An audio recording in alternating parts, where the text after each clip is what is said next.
ശിക്ഷാ കാലാവധി അവസാനിപ്പിക്കാനിരിക്കെ മാവോയിസ്റ്റ് രൂപേഷിനെ പുതിയ കേസുകളിൽ കുടുക്കാൻ പോലീസ് ശ്രമിക്കുന്നുവെന്ന പരാതിയുമായി ഭാര്യയും അഭിഭാഷകയുമായ അഡ്വക്കേറ്റ് ഷൈന.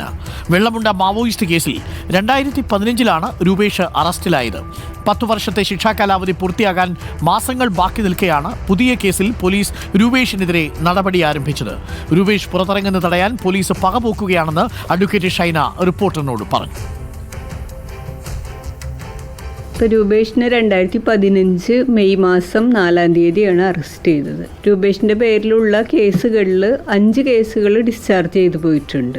ഒരു കേസിൽ മാത്രമേ ശിക്ഷിച്ചിട്ടുള്ളൂ. ഒരു കേസ് രൂപേഷിൻ്റെ വെറുതെ വിടുകയാണ് ചെയ്തിട്ടുള്ളത്. ശിക്ഷിച്ച കേസ് അവൻ്റെ ശിക്ഷാ കാലാവധി എന്ന് പറഞ്ഞ 10 വർഷമാണ്. ഇപ്പോൾ ഈ 10 വർഷം പൂർത്തിയാവാറായി. 2013 രജിസ്റ്റർ ചെയ്തിട്ടുള്ള ഈ കേസിൽ ഇതുവരെയും രൂപേഷിനെ പ്രതിയാക്കുകയോ ഏതെങ്കിലും തരത്തിലുള്ള അന്വേഷണം നടത്തുകയോ ചെയ്യാതെ ഇപ്പോൾ ഈ ഒരു സമയത്ത് അത് ചെയ്യുന്നതിൽ അത് തീർച്ചയായിട്ടും അതിലൊരു ഗൂഢാലോചനയുണ്ട്. അതൊരു പകതീർക്കലാണ്. കാരണം രൂപേഷ് പുറത്തിറങ്ങാതിരിക്കാൻ വേണ്ടിയിട്ടുള്ള ബോധപൂർവമായിട്ടുള്ള ശ്രമമാണ്. അലി അക്ബർ ഷാ ചേരുന്നുണ്ട് കൂടുതൽ വിവരങ്ങളുമായി. അലി അക്ബർ ഷാ, അഡ്വക്കേറ്റ് ഷൈന പറയുന്നത് പ്രകാരം പോലീസ് ഒരു ഗൂഢാലോചന നടത്തി കുരുക്കിൽപ്പെടുത്തുകയാണ്.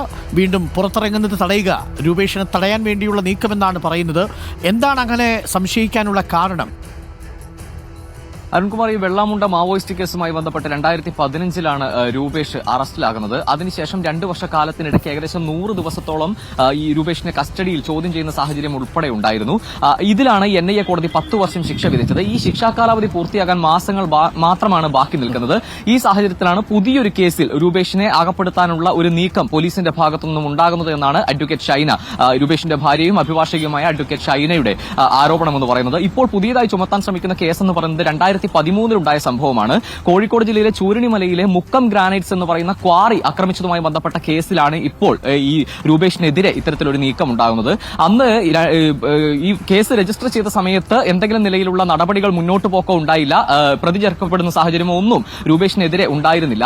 അതിനുശേഷം ഈ ഘട്ടത്തിൽ, ഈ ശിക്ഷാ കാലാവധി പൂർത്തിയാകാൻ പോകുന്ന ഈ ഘട്ടത്തിൽ ഇത്തരത്തിലൊരു നീക്കം നടത്തുന്നത് രൂപേഷ് ഒരിക്കലും പുറത്തിറങ്ങരുത് എന്ന പോലീസിന്റെ ഗൂഢ നീക്കത്തിന്റെ ഭാഗമാണ് എന്നാണ് അഡ്വക്കേറ്റ് ഷൈന ആരോപിക്കുന്നത്. ഇതിന് ഇവർ കാരണമായി പറയുന്നത് ഈ കാലയളവിൽ, ഈ കേസിൽ പിടിക്കപ്പെട്ടതിന് ശേഷം ഈ കാലയളവിൽ ഒരിക്കൽ പോലും രൂപേഷിനെതിരെ പ്രതിചേർക്കലോ നടപടികളോ മറ്റോ ഒന്നും ഉണ്ടായിട്ടില്ല. ഇപ്പോൾ ഈ ഘട്ടത്തിൽ ഇത് ഉണ്ടാകുന്നത് കൃത്യമായ ഒരു ഗൂഢലക്ഷ്യത്തിന്റെ ഭാഗമായിട്ടാണ് എന്നാണ് പറയപ്പെടുന്നത്. ഈ രൂപേഷിനെതിരെ 47ഓളം കേസുകളായിരുന്നു ആ ഘട്ടത്തിൽ, ചോദ്യം ചെയ്യുന്ന ഘട്ടത്തിൽ ചുമത്തപ്പെട്ടിരുന്നത്. അതിലെല്ലാം തന്നെ രൂപേഷിന് ജാമ്യം കിട്ടുന്ന സാഹചര്യം ഉണ്ടായി. ഒരേ ഒരു കേസിൽ മാത്രമായിരുന്നു ശിക്ഷിക്കപ്പെട്ടത്. അതാണ് ഈ NIA ചുമത്തിയ 10 വർഷത്തെ ശിക്ഷാ കാലാവധി എന്ന് പറയുന്നത്. ഇപ്പോൾ രൂപേഷിനെതിരായ പോലീസിന്റെ നീക്കത്തിനെതിരെ സമൂഹത്തിലെ വിവിധ തുറകളിലുള്ള ആളുകളെ ചേർത്തുകൊണ്ട് ഒരു ഒപ്പുശേഖരണം ഉൾപ്പെടെ ഇവർ നടത്തുന്നുണ്ട്.